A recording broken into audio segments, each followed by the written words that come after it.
ማለዳ ማለዳ ፕሬዝ ጋድ እግዚአብሔር መልካም ነው። እግዚአብሔር መልካም ነው። እግዚአብሔር መልካም ነው። እግዚአብሔር መልካም ነው። ተባረኩ። ተባረኩ። እስኪ ተባረኳቸው።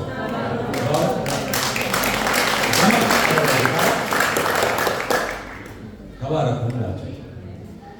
ወንደርፉል ጊዜ ነበረን። በጣም ከእንትን ጀምሮ ማለት ነው ከውስጥ ጀምሮ ታችን ማርያም እያሰለችን ነበር። ወንደርፉል ነገር እኔ ቀን እያነበብኩ ነበርና እሱም ደግሞ ስትለው መሀል ላይ በዋትሳፕ ለቀ ቅድም ለቀዋለሁ ብዬ በስቸው ነበር። ልክ እሷ እንዴት እዛ ላይ ፕሬዝ ጋድ ስለዛም ጸልያለን። እግዚአብሔር ይመስገን። ሃሌሉያ ሃሌሉያ ሃሌሉያ ሃሌሉያ። በአይምሮዬ የማስበው በህሊናዬ የምስለው አንድ የሚገባኝ አንድ ነገር አንተን ማምለክ ነው ጌታ እግዚአብሔር። አንተን ብቻ አንተን ብቻ እሱን እያሰብን አንተን ብቻ አንተን ብቻ ሲያስብ አንተን ብቻ አንተን ብቻ ሲያስብ አንተን ብቻ መኖራችንን መዋል ማለት አንተን ሳትጠራ ጌታ እግዚአብሔር ፍቅር እኮ ነው የማትጠግብ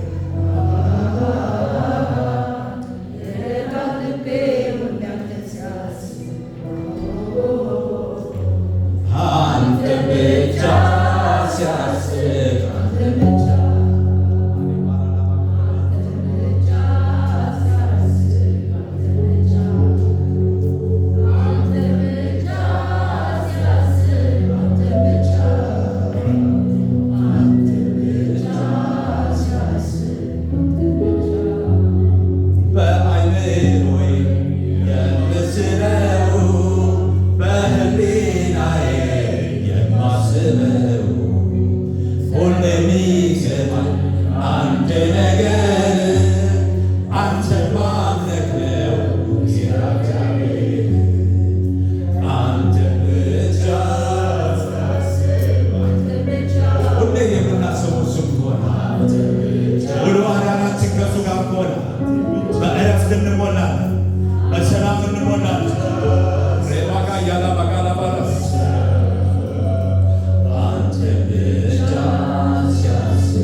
ነገር ቢኖር እግዚአብሔር ዛሬ በዚህ ላይ አትፍራ፣ አትፍሪ።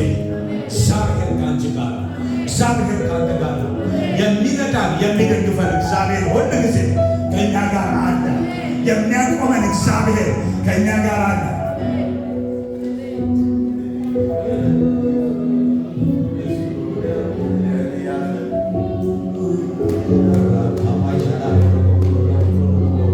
ዲስካሬጅ ጋር የሚወጣ ይሆናችሁ አነበዋለሁ። ያንን ክፍል አሞጽ ላይ ታገኙታላችሁ። አሞጽ 8 ሃሌሉያ 8:11 ላይ እንደዚህ ላይ ባልሽ መደበኛ ነው እና ትንሽ ጸልያለሁ። ሃሌሉያ 8:11 ጌታ እግዚአብሔር እንዲህ ይላል፣ በምድር ላይ ራብን የምሰድበት ዘመን ይመጣል። ይኸውም የእግዚአብሔርን ቃል የመስማት እንጂ የእግዚአብሔርን ቃል የመስማት ራብ እንጂ እንጀራን የመራብ ወይም ውሃን የመጠጣት አይደለም።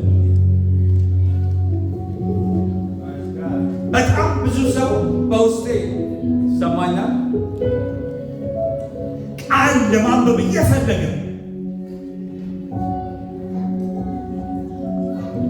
በቃ ከቃሉ እኮ ራኩኝ፣ ጊዜም አለኝ፣ ነገር ግን ማንበብ አልቻልኩም። ልክ ትቀመጡና ለማንበብ ሲያቅታችኋል። ዛሬ ግን እግዚአብሔር ራቡን ይለቃል። ዛሬ ግን ቃሉ ጋር ጥባት ይመጣል። ከቃሉ ጋር ትያያዛላችሁ፣ ከቃሉ ጋር ትቀራረባላችሁ። እምቢ እንድትል የዓለምን ነገር ያደርጋል። ኃይል ዛሬ ይጨምራል። እግዚአብሔር እነግራችኋለሁ፣ ጭንቀን ባረክ አድርጓል። በቃ በኃይል ማንበብ ትጀምራላችሁ። የቃሉን ራብ ለቃለሁ። የሚገርመው እውነቴን ነው የምላችሁ፣ አነባለሁ ብሎ መጥቶ ሰው በቃ ቁጭ ብሎ ጊዜ አግኝቶ ማንበብ ሲያቅተው ፍላጎቱ አለ፣ ለማንበብ ጊዜው አለ፣ ግን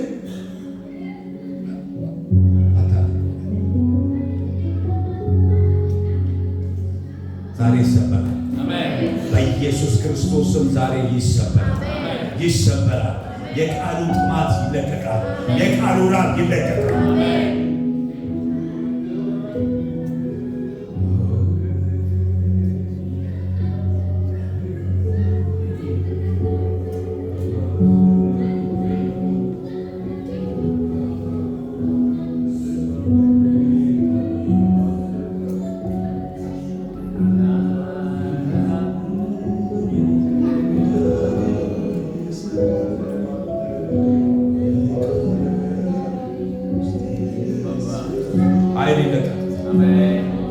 ኃይል ይለቀቅ። ጉልበቶች ይመርከኩ ላንተ። ዓይኖች ቃልህን ለማንበብ ይገለጡ። አቅም ይጨመር፣ ፓሽን ይጨመር፣ ብርታት ይጨመር፣ ኃይል ይጨመር።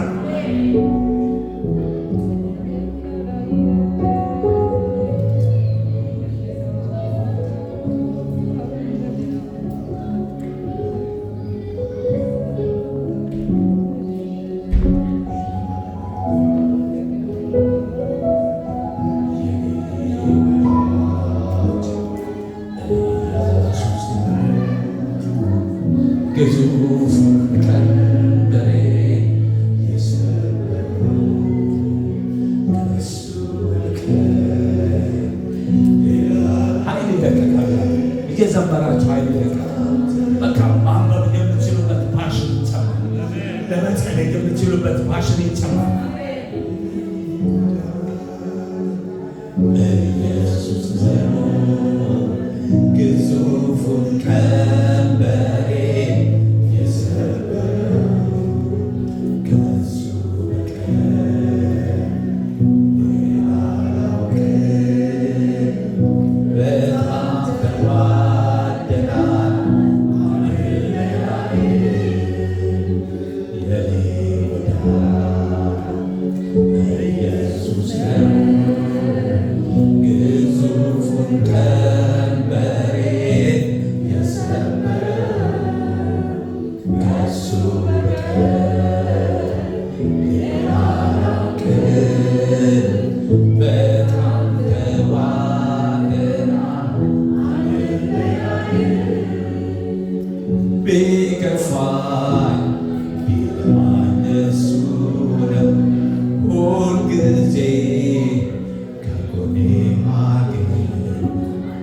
ከእናት ከአባት በላይ ወዳጄ ኢየሱስ ነው።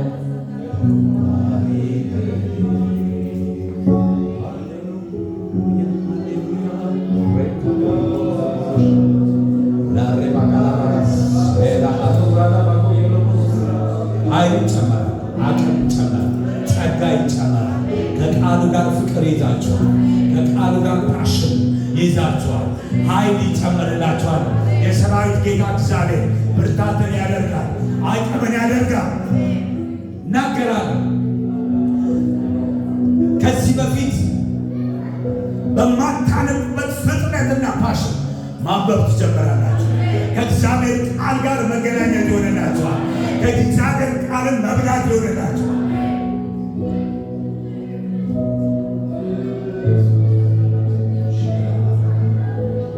ላኪሎ ባረካ ይህንን ስላደረግ ክብር ምስጋና ሁሉ ላንተ ለዘላለም አባት እግዚአብሔር ሆይ ተመስገን። በኢየሱስ ስም አሜን። ኢየሱስ ጌታ ነው።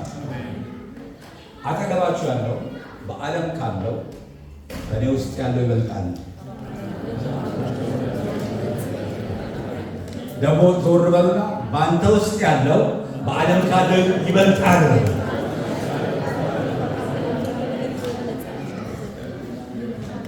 ስለዚህ አልፈራም። ፕሬዝ ጋድ። እግዚአብሔር ከኛ ጋር ነው። የሚያስፈራን ማን ነው?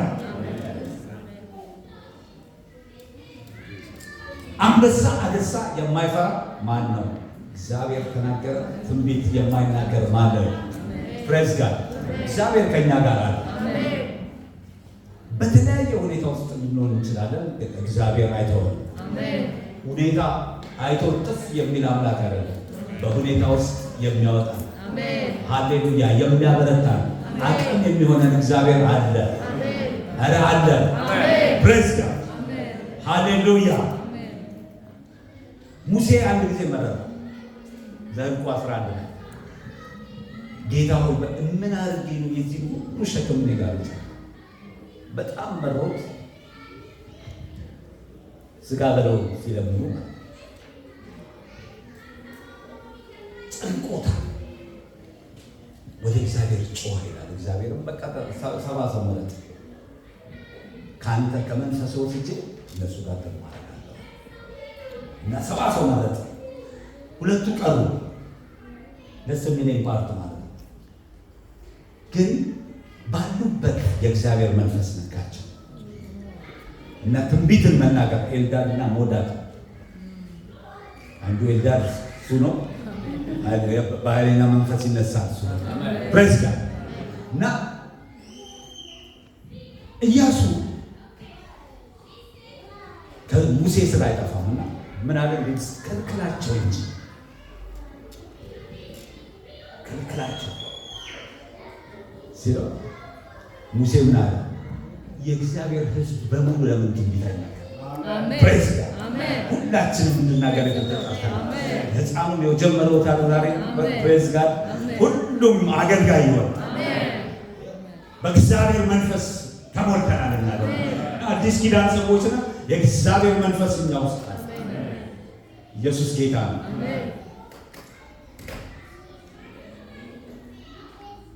ሁለተኛ ነገሥት ምዕራፍ 6 እናወጣና አነብላቸዋል። ከዛ በፊት ሁለተኛ ጢሞቴዎስ ላንብበው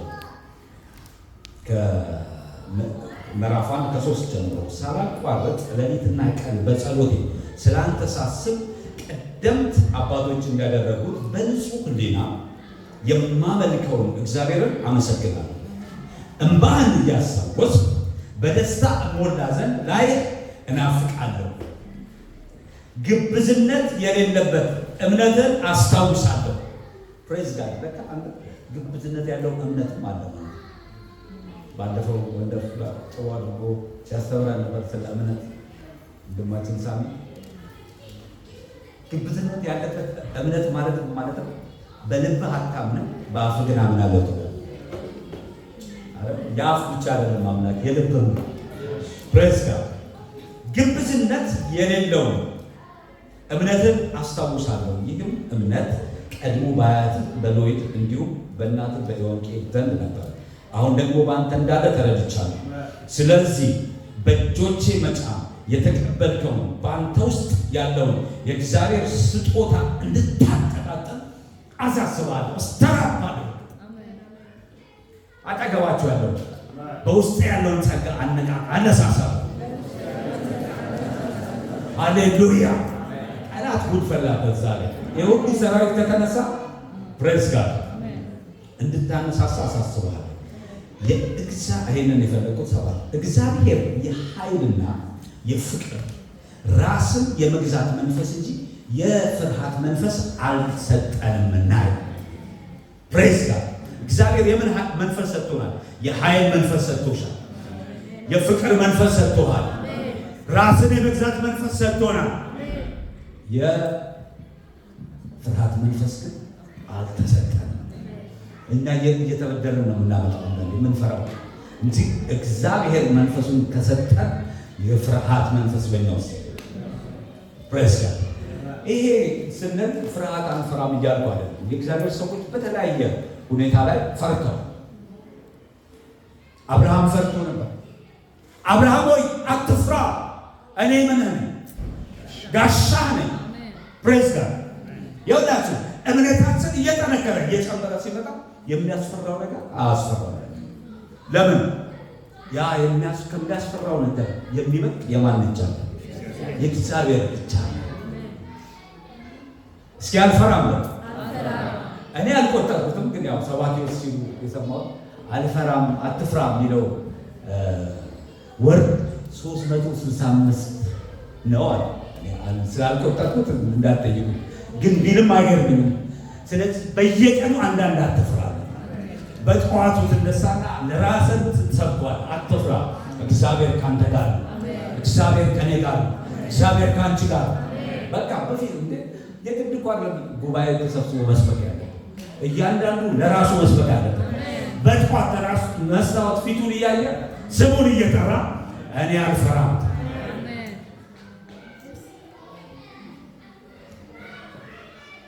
እግዚአብሔር አትፍራ ሲል የሚያስፈራ ነገር ስላለ፣ አትፍራ የሚባል ሰው የፈራ ሰው አይደል?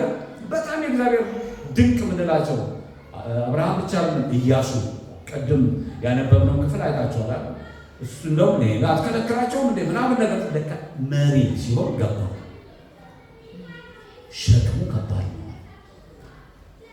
ይሄንን ሁሉ ህዝብ እንዴት ነው? ሙሴ ደግሞ ዞር ሲል ካጠገቡ በኔክስት ፐርሰን እሱ ስለነበር በጣም ፈራ። ከዛ እግዚአብሔር መጣ። አትፍራ ኢያሱ ሆይ አትፍራ፣ ከሙሴ ጋር እንደነበር ከአንተ ጋር ደግሞ እሆናለሁ።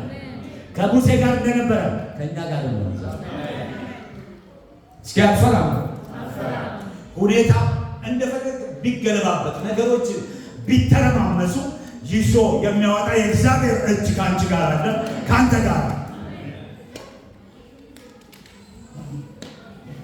ሁለተኛ ነገሥት ላይ ምዕራፍ 6 አንድ ክፍል አነበላችኋል። እዛ አካባቢ ነው ዛሬ ከ24 ላምበው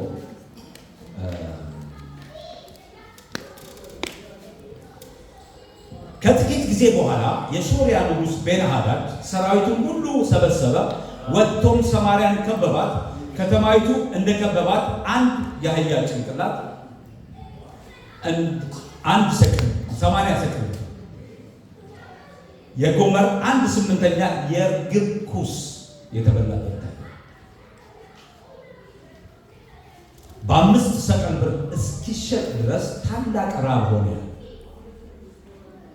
ኃይለኛ ራብ ሆነ እና የሆኑ ሁለት ጓደኛሞች ተስማምተው በቃ ያው ይመስለኛል ማንም በልጁ ስለማይጨክን ልጆቹ ኤኒዌይ መሞታቸው አይቀርም። ስለዚህ አንዱን ዛሬ እንብላ ነገ ደግሞ አንዱ ብለው ተስማምተው የመጀመሪያው መጽሐፍ ቅዱስ በማግስቱ ይላል በንጋታው እንዳልሆነ መቼም ይገባል።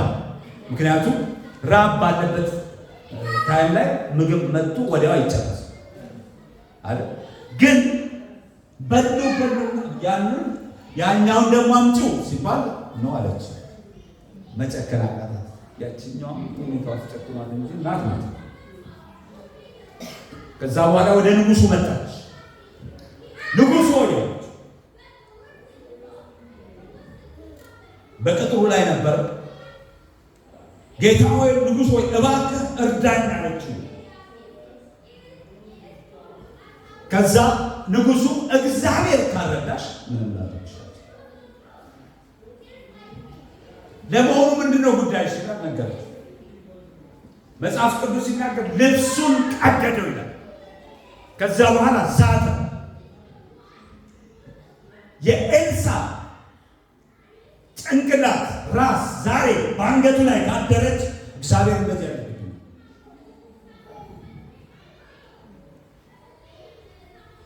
ለምን ራቡን ኤልሳ ነው እንዲያመጣ አይደለም። ዛሬ አንድ ሀሳብ ልነግራችሁ ስልፈለኩ ለምን ንጉሱ ኢሚዲየትሊ በሁኔታው በጣም ያው ሰፈር ያስደርጋል።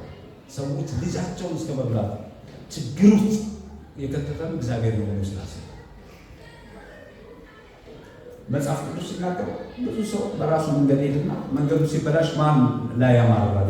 እግዚአብሔር ነው። እስኪ ያላማርረው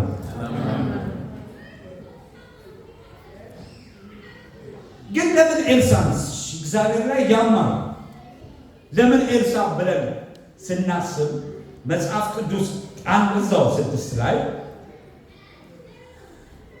ከ8 ጀምሮ የሶርያ ንጉሥ የእስራኤልን ንጉሥ አንብቡት እናንተ። አለፍ አለፍ እያሉ ከጊዜ ማንጻት የጌታ ምራት ስላለ አለፍ አለፍ እያሉ አነባለሁ። አታክ ሊያደርገው ይፈልግና የሆነ ሁሌ የሚያዘወትርበት ቦታ ላይ ሰራዊት ይልካል። የእስራኤል ንጉሥ የለም። ከዛ እንደገና ያሰልልና የሆነ እዛ አካባቢ መገኘቱ አይቀርም በተባለበት ቦታ ሲልክ ደግሞ የለም። መጨረሻ ሰበሰበው ሰራዊታቸውን ሰበሰበና ከመካከላችሁ ከእስራኤል ንጉሥ ጋር የተወዳጀ ካለ ንገሩኝ። እኔ ደስ የሚለኝ መጽሐፍ ቅዱስ ውስጥ ነገስታት አንዳንዴ የማይሆኑ ነገስታት በጣም የሚደንቁ መካሪዎች አሏቸው። እዚህ ግባ እግዚአብሔር የማይፈሩ ነገስታት እግዚአብሔር የሚፈሩ አማካሪዎች ያገኛቸው። ከዛ ምን አለ እንደዛ ነው ንጉሱ አንተ የምትሰራውን እያንዳንዷን በእልፍኝ ውስጥ ያለችውን ነገር ሁሉ የሚነግረው ነብይ በእስራኤል አለ። አሃ እንደዛ ከሆነ ሰልሉልኝ የት እንደሚገኝ አለ። እሱን መያዝ ነው መሰብ ይያዝ ይሆናል። እግዚአብሔር መያዝ ነው። ከዛ ሰልሎ ዶታይም በምትባል ቦታ እንደሚገኝ ነገሩት። ሰራዊት ሌላ አንድ ነብይ ነው። ሰራዊት ላከለ። ንጉሱ ሰዎች ልኬ እንዳትይዘው 13 ላይ የት እንደሚገኝ ፈልጉ ሲላዘዘ ከዚያ በዶታይም ይገኛል የሚል ዜና ደረሰው። ስለዚህ ፈረሶችና ሰረገሎች እንዲሁም ብዙ ሰራዊት ወደዚያ ላከ። ይህ ጠበንጃ እንኳን አልነበረም፣ ሴፍ ነው። ምን ሴፍ ቢዝም አንድ ሰው ምናልባት አብሮት አገልጋዩ አለ። ሰራዊት ዛሬ የላችሁ እናገራል። እናንተ እግዚአብሔር በውስጣችሁ ከመኖሩ የተነሳ በአረማን በጠላት መንደር የተፈራችሁ ናችሁ። እግዚአብሔር ከእናንተ ጋር ሰራዊት ላከ። የእግዚአብሔር ሰው አገልጋይ ማለዳ ተነስቶ ወደ ውጭ ሲወጣ በፈረሶችና በሰረገሎች የተጠናከረ ሰራዊት ከተማይቱ ከቧት ነበር። አገልጋዩ ጌታ ሆይ ምን ማድረግ ይሻለናል ሲል ጠየቀ። ይሄ ምን አይነት ነው? በአይኑ በፊዚካሊ በሚያየው የሚመራ አገልጋይ ባይዞይ በደንብ ስለ እምነት አይደለም እየተማርን የነበረው ላስት ዊክ። እምነት ማለት ውስጥ የሚለውን መቀበል ማለት ነው። በደጅ ያለውን ሲቹዌሽን አለ። ለምሳሌ ልትታመም ትችላለህ። በሽታው እምነት መካድ አይደለም ማለት በሽታው መካድ ሳይሆን ተፈውሰሃል የሚለውን ቃል ማመን፣ ያላመንከው ያላየኸውን ማመን ይሆናል። ሳያዩ የሚያምኑ ብፁዓን ናቸው ስለሚል ይሄ አገልጋይ ተረበሸ። ለምን? የሚያየው ሰራዊት አበዛዙ። ኤልሳ ጋር ስትመጣ ግን ምንም መረባበሽ ፕሬዝ ጋር የሚያምነው አምላክ ያውቀዋል። ከዛ ነብዩ ከኛ ጋር ያሉት ከእነርሱ ጋር ካሉት ይበልጣሉና አትፍራ። እስኪ አልፈራም ነው። እግዚአብሔር ከኔ ጋር ነውና አልፈራም። ሁኔታዎች፣ ነገሮች እንደፈለጉ ቢከቡኝ የሚያስመልጥ እግዚአብሔር ከኔ ጋር አለ። አልፈራም። አትፍራ። ሰውየው ባትፍራ የሚመለሳል። ፍርሃቱ ሊለቀዋል። ስለዚህ መጸለይ ነበረበት። እግዚአብሔር ሆይ አይኑን ክፈትለት። አይኑ ሲከፈት ኤልሳም እግዚአብሔር ሆይ ያይ ዘንድ እባክህ አይኖቹ ክፈት። አይም እንዴ ሰው አሁን የትኛው ነው የተከፈተ? የውስጠኛው መንፈሳዊ አይን። የውስጠኛው ካላየ እኮ አታይም። ታውቃላችሁ አይደል? አንዳንድ ሰው እያየ ፊት ለፊት እያየ አንተ ዘጋኝ ትላለህ፣ እሱ ግን አላየህ።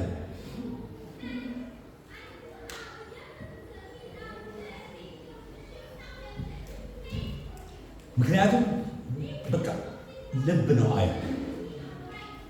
አሳያችኋለሁ። ወረድ ብሎ አይን እግዚአብሔር አይኑን ጆሮውን ተጠቅሞ የተዋጋበት ቦታ ይሄ ክፍል 6 እና 7 አይኖቹን ክፈትለት ብሎ ጸለየ። እግዚአብሔርም የአገልጋዮቹን አይኖች ከፈተለት። ሲመለከትም የእሳት ፈረሶችና ሰረገሎች በኤልሳ ዙሪያ ሞልተው አየ። እና ሰረገላ ለሰረገላ እኮ አለ አንተ ያ ሰረገላ እኮ አይዋጋም። ከተጠጋው ትሞታል። የእግዚአብሔር ሰረገላ ነው የሚዋጋ። እንደነስ ልትዋጋ ስትመጣ ትሞታል። ራእይ 12 ላይ 11 ሁለቱ የእግዚአብሔር ነቢያት 1260 ቀን ትንቢት ይናገራሉ። እነሱ ዝናብ ይዝነብ ካሉ ይዘንባል። ውሃውን ወደ ደም መቀየር ይችላሉ። እነሱን ሊጎዳ የሚመጣ ሲቀርብ ነው የሚሞት። በምንም አይነት መሳሪያ በተኩስ ምን በትን ኒውክሌር ብታፈነዳ ልትገላቸው። በእግዚአብሔር የተላኩት ዓላማቸውን ፈጽሙ። ከዛ ሶርያውያን ወርደው ወደ እርሱ ሲመጡ አቤት አቤት ይህ የሚቀምለው የአገልጋዩን አይን አበራና የወታደሮችን አይን እውር ይሆናል። እዛ ጋር ብዙ ሰው ይሄ ፊዚካሊ እውር የሆነ ይመስላቸዋል። ኖ ፊዚካሊ አለ አሳያቸዋል እንዳልሆነ ፊዚካሊ እንዳልሆነ። ሶርያውያን ወርደው ወደ እርሱ ሲመጡ ኤልሳ ይህን ሕዝብ እውር አድርገው ብለው ወደ እግዚአብሔር ጸለየ። ስለዚህ ኤልሳ በጠየቀው መሰረት እግዚአብሔር እውር አደረጋቸው። ሊዋጋ የመጣ ሰራዊት እውር ከሆነ ምንድን ነው የሚሆነው? ይደናበራል። እንኳን ሊዋጋ ሴፉን ጥሎ እጁን ነው የሚሰጠው። እንዴት አንድ ሕፃን ልጅ ሊመታቸው ይችላል? ግን እነዚህ ምንድነው ዶታይም ሲመጡ ሽፍት አደረገ አይናቸው። የውስጣቸውን አይን የት እንዳሉ አላወቁ። ልክ እንደዛ እንደ አገልጋዩ አይኑ ሲበራለት በሰራዊት እንደተከበበ እንዳየ፣ እነዚህ ደግሞ ዶታይም ደርሰናል ሲሉ እውር ሲሆኑ ምን ሆኑ? የት እንዳሉ አላወቁ። ከዛ በኋላ ምን አላቸው ይላል ኤልሳ፣ መንገዱ በዚህ አይደለም፣ ከተማይቱ ይህች አይደለችም፣ ወደምትፈልጉት ሰው መርጬ ይላል እንዳደርሳችሁ እኔን ተከተሉ ይላላቸው ይላል።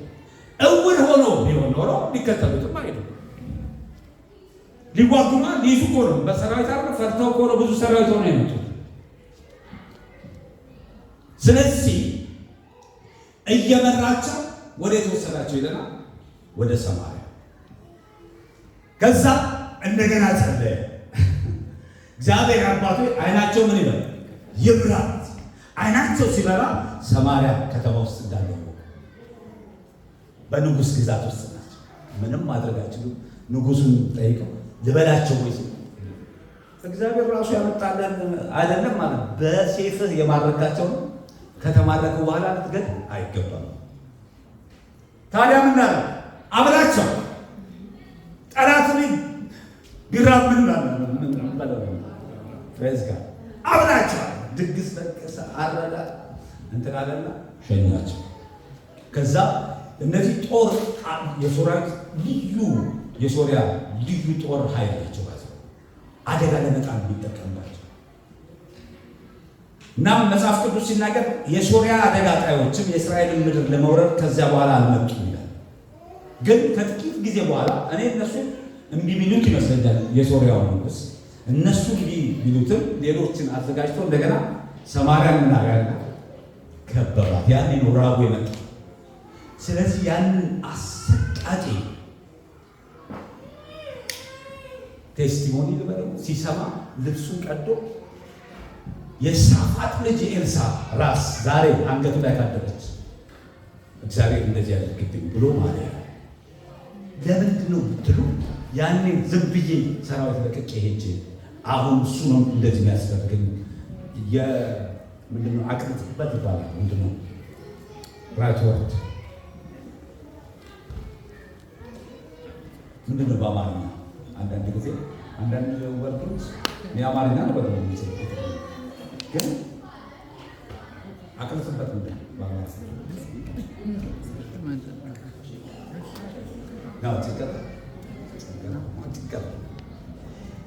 በቃ ምንድነው የሚያደርጉት ጠፍቶባቸው መጨነቅ ልበለው አይደል? ኤግዛክት ሚኒንጉ ግን በትግርኛው በደንብ ይገልጸዋል። የግራ መጋባት እንጂ ኤልሳ ምንም እንዳላደረገው ያውቃል ንጉሡ። የሆነ ሆኖ ግን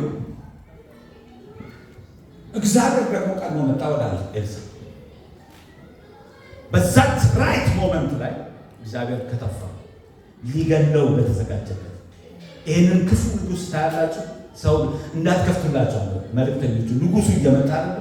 እሱ ሲመጣ እናገኛለን። እግዚአብሔርም ልክ እዛ ጋር ሲደርስ ንጉሡም ልክ እንደደረሰ ነው። ይህ ጥፋት የመጣው ከእግዚአብሔር ነው። ታዲያ እኔ ከእግዚአብሔር እንጠብቃለሁ አለ። እግዚአብሔር ማግኘት ስለማልችል ማንን ላጥፋ? የእግዚአብሔር ሰዎች ግን ምን አለው?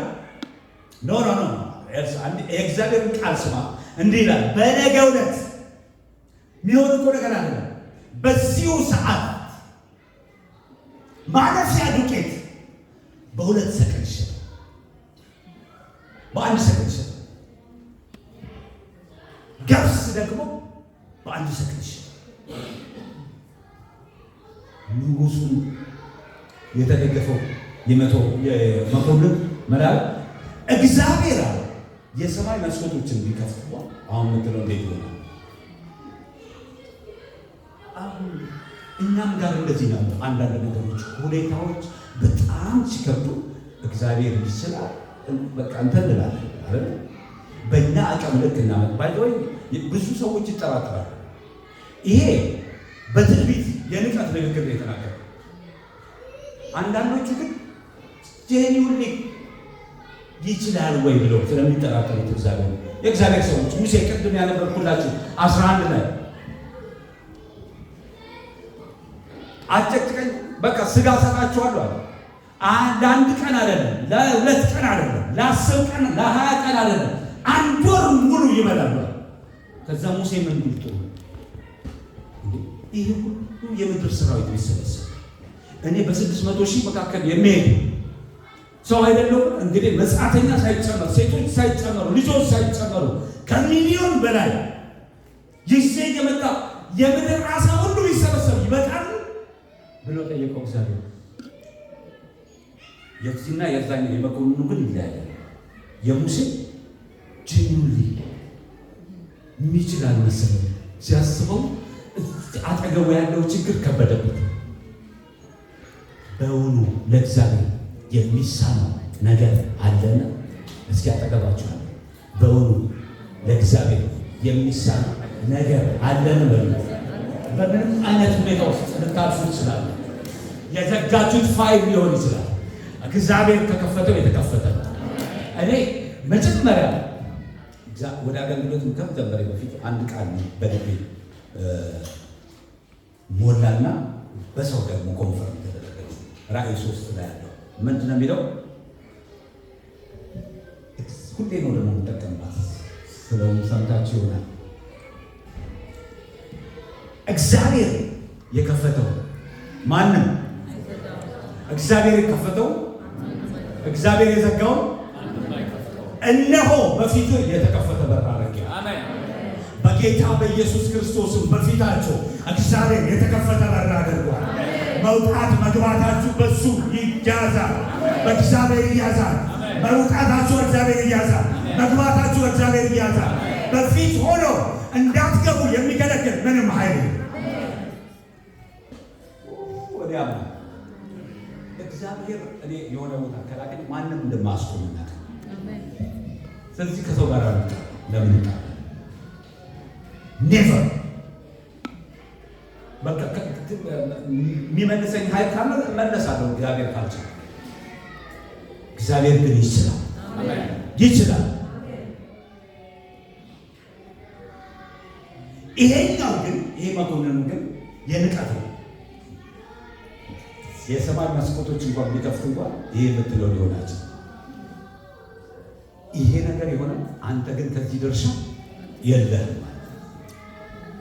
በጣም ደስ የሚለኝ ፓርት እንግዲህ ሰማሪያ ማለት አሁን በፍልስጤም ሰው ያው ብዙዎች አጌንስት እስራኤል አይደለም ክርስቲያን አጌንስት እስራኤል ሲሆን ያናድደኛል። አንድ ሰው ቤት ለምን ብትሉ አሁን ሰማሪያ በማስር ላይ ያለችው በፍልስጤም ሰው ላይ ጌታችን ኢየሱስ ክርስቶስ የተወለደበት ቤተልሔም በማን ስም ነው?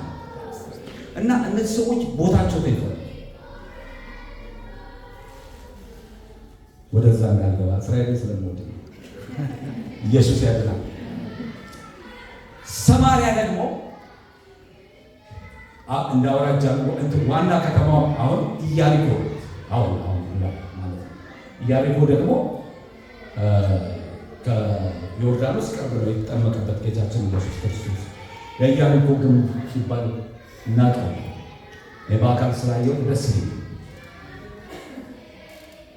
ብዙዎቹን አስቀንጬ አልተሳካለኝም እንጂ ብዙ ጊዜ ነበር የምናገረው። ሄዳችሁ ልታዩት ማለት ነው።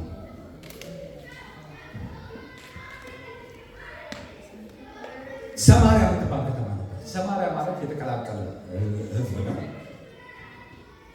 አሶር ሙቭ ካደረጋቸው በኋላ የአሶርን ሕዝብ ደግሞ መጥቶ ስለቀላቀላቸው ይሁዳ እንደ እንትን አያዋቸው እንደ እስራኤላውያኖች ራሱ አያዋቸው። ግን የእስራኤል ከተማ ናት። ያኔ ለሁለት በተከፈሉ ጊዜ እስራኤል 10 ነገድ እዛ 2 ነገድ እዚህ በሆኑ ጊዜ ዋና ከተማው ሰማሪያ ነው ነበረችው።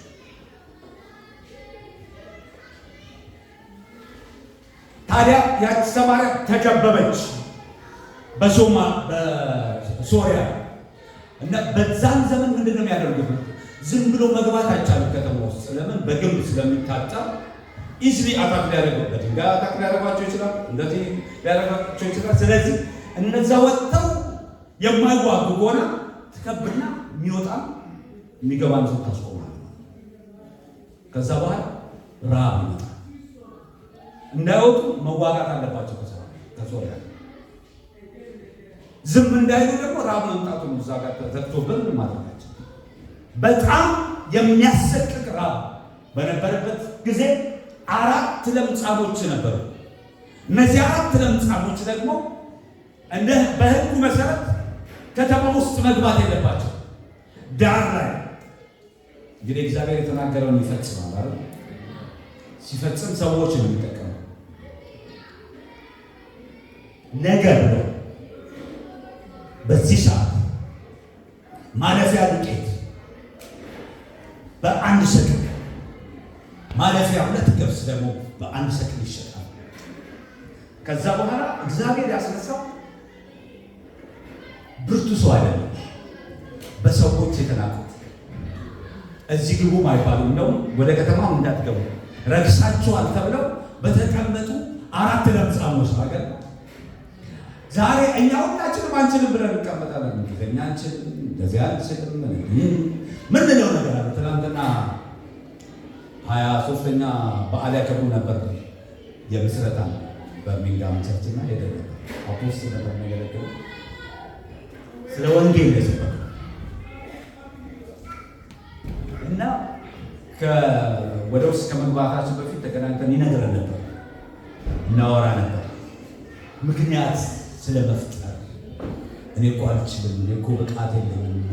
አዎ እንዳላችሁት እናንተ አትችሉም፣ የሚችል ግን በእናንተ ውስጥ እንዳልነው እኛ አንችልም፣ የሚችል ግን በእኛ ውስጥ። ስለዚህ ይወዳ ጥበበኛውን ያሳፍር ዘንድ ነው የዚህን ዓለም ሞኝ መረጠ። እችላለሁ የሚለውንማ በቃ ጴጥሮስ ራሱ ከመጀመሪያ ራሱ ወደ ፈለግከው ትሄዳለህ ባረጀ ጊዜ ሲለው የእድሜ አይደለም በገባህ ጊዜ ድምፅ ትሰማለህ፣ የእግዚአብሔርን ቃል ተከትለህ ትወጣለህ። በፊት ግን ያው ትሯሯጣለህ ማለት ነው። እግዚአብሔር እናግዘው ትላለህ። ስለዚህ 4 ለምጻሞች መግባት አይችሉም፣ እንዳወጡ ደግሞ ሶርያ ነው። ስለዚህ እዛ ውስጥ ያሉት ሞት ነው የሚጠብቃቸው፣ ምንም ሌላ ራብ ነው። እነዚህ ሞት ነው የሚጠብቃቸው። ከዛ በኋላ ወደ ልባቸው መጡና ምን አሉ? ወደ ከተማው ብንገባ የሚጠብቀን ምንም አንድ ነው እድል ፈታቸው። እዚሁ ብንቆይ ሞት ነው። አትሊስት ኒድና ሶርያዎች ላይ ዝም ካሉን እንተርፋለን፣ ከገደልን ደግሞ ቶሎ መገላገል ይሻላል። ጥበብ እግዚአብሔር ይመስገን። ከዛ በኋላ ወደ ሶርያውያን መንደር ሄደ። እያንዳንዳቸውን እርምጃ አሁን እግዚአብሔር ቀድም በአይን ነበር የተዋቀው፣ አሁን ደግሞ በድምፅ የሰረገላ ድምፅ ሰማቸው። ሶርያ ቁጭ የሰረገላ ጸጥ ባለ አገሩ ሰላም በሆነበት ድምፅ ይሰማል። በቃ የእስራኤል ንጉሥ የኬጢያዋንና የግብፅ ነገሥታት አስነስቶብናል ብለው ሽሽት።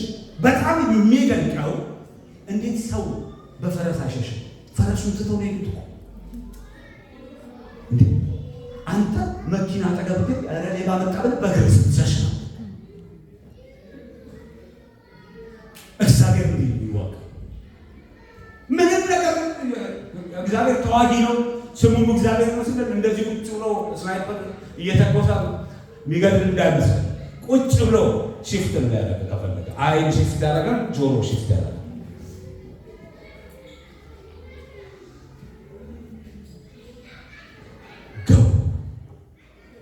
ገው በኋላ ሲመጡ ባዶ ድንኳኑ በሙሉ ባዶ።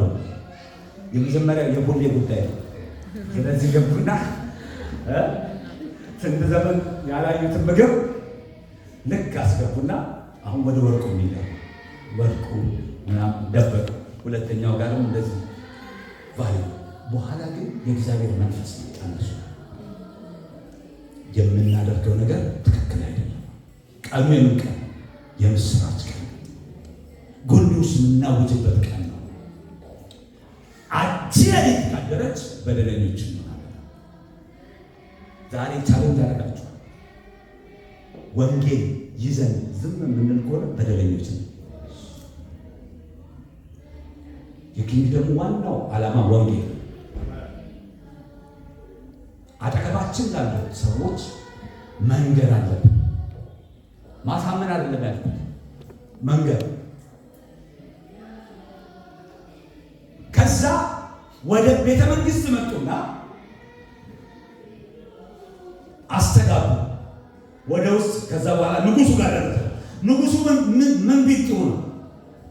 ፕሬዝ ጋድ ማለት ነው እንዴ? አለ እግዚአብሔር ከአይምሮ በላይ ሲሰራ አይ ነቅቻለሁ፣ የእነሱ ሲስተም ገብቶኛል ነው። ርቧቸዋል ብለው ስላሰቡ ባዶ የተለቀቀ መስሏቸው ስንወጣ ከተማዋን እንደገና ሊይዙ ብንፈልገው ነው። ገብቶኛል።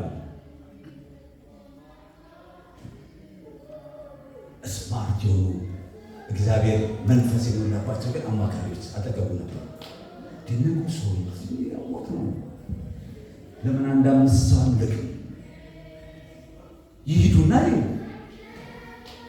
ከዛ እንደተባለው ከሆነ ወይ ይሁድ፣ ካልሆነ ደግሞ ያው ሞት እዛም እዚህ ነው ሲሉት እሱ ምን አደረገ ይላል? ላካቸው። ከዛ ባዶ እነሱ ተከትለው ሲሄዱ የእግዚአብሔር ነገር እኮ ያውቃል ፍርሃት ውስጥ እንዳሉ እንዳይፈሩ አድርጎ መበዝበዝ ስላለባቸው ሲሮጡ ዕቃ እየጣሉ ነው የሮጡት ይላል። ዕቃ እና የችኮላ አንዱን ዛት እየጣሉ ምልክት አድርጎላቸዋል። እሱን ባያረግ ሊጠራጠሩ ይችሉ ነበር። ከዛ በኋላ በድፍረት መጡና በዝበዛ ሆነ። ሲያልፈራም ነው እግዚአብሔር ካለ ምንም ነገር አልፈራም። እግዚአብሔር ያለኝን አደርጋለሁ። እግዚአብሔር ነህ ያለኝን አደርጋለሁ።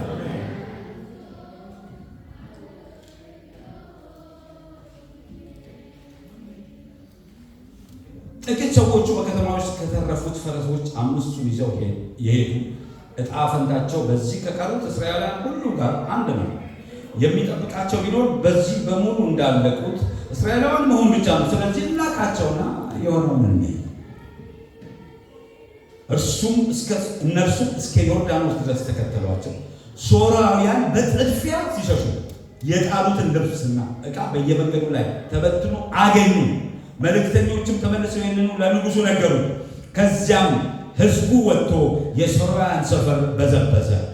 ስለዚህ እግዚአብሔር እንደተናገረው 1 መስፈሪያ ማለፊያ ዱቄት በ1 ሰቅል፣ 2 መስፈሪያ ገብስ በ1 ሰቅል ተሸጠ። ፕሬዝ ጋድ። ያ መኮንን ግን ይሄ የሆነ ባይዞይ ዩናይትድ ምናምን ጨዋታ ሲኖር እዚህ ሀገር ፖሊሶች በስነ ስርዓት ነው የሚጠብቁት። ታውቃላችሁ? ለምንድን ነው የሚጠብቁት ታውቃላችሁ?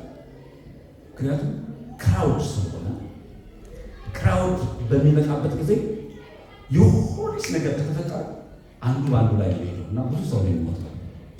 የሂልብሮ እዚህ ጋር ትዝ ማለት ነው። ብዙዎቻችሁ እዛ ያላችሁ ግን ሰምታችሁ አይደል?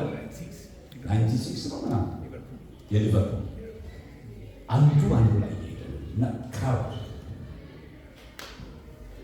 የሞተው ግን አንድ ሰው ነው። ያ እግዚአብሔር መስኮት ቢከፍት እንኳን አይሆንም ያለው ብቻ ነገር ሁሉም ተለማምደውበት እሱ ብቻ ሲሞት ሌላው በዚህ ብዙ ተመለሰ።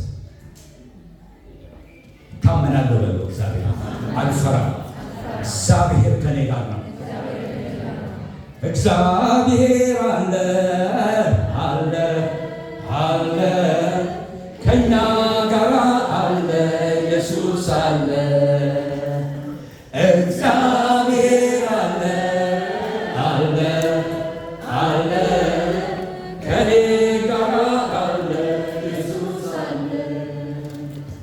እግዚአብሔር አለ አለ አለ ከኔ ጋር አለ ኢየሱስ አለ። ሃሌሉያ Yeah.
ጌታችን መድኃኒታችን ኢየሱስ ክርስቶስ ፍጹም አምላክ ፍጹም ሰው ነው። ከዘላለም የነበረ ለዘላለም የሚኖር እኛ ኃጢአታችን በደለኞች የነበረ ሞት ይገባል የነበርነውን እኛ ያድን ዘንድ አምላክ ሆኖ ሳለ ሰው ሆነ። በሰውነቱ ደግሞ ኃጢአትን አስወገደ። የኃጢአት ባሪያዎች የነበርነውን እኛ ነፃ ወጣ። በሞቱና በትንሣኤው የዘላለም ሕይወት ሰጠን። ምናልባት በተለያየ ሁኔታ ልንሆን እንችላለን። ያንግ ስንሆን አንዳንዴ ጊዜ ማይመሽ ይመስለናል። ነገር ግን ሁሉም ጊዜ ይጠቀለላል፣ መጨረሻ ይመጣል። ጌታችን ኢየሱስ ክርስቶስ ደግሞ በክብር ይመጣል። ከመምጣቱ በፊት ዛሬ ይሄንን ናዝሬቱ ኢየሱስ እንደ ግል አዳኜ አድርጌ ልቀበለው እፈልጋለሁ የሚል ካለ እጁን ያሳየን፣ ጸልያለን። ያዳናችሁ እግዚአብሔር ነው። መጽሐፍ ቅዱስ ሲናገር የጌታን ስም የሚጠራ ሁሉ ምን ይላል? ይድናል ይላል።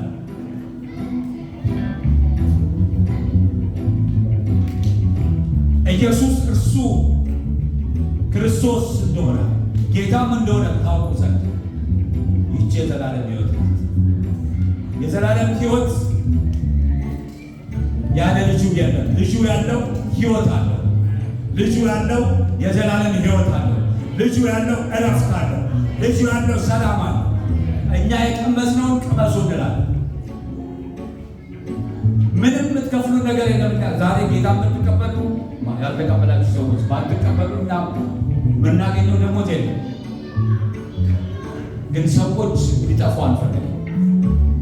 ዛሬ የምስራችን ቀን ዕዳ ከእኛ እናራግፋለን። እንደነዛ አራቱ ለምጻሞች ዛሬ ባንናገር እንዳለ የምስራች ቀን ነው። ካልተናገርን በደለኞች እንሆናለን እንደሚል ካልተናገርን ብቻ ነው በደለኛ የምንሆነው።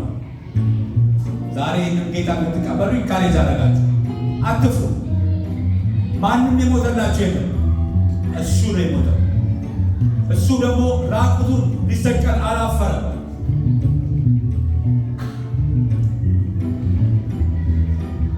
እድል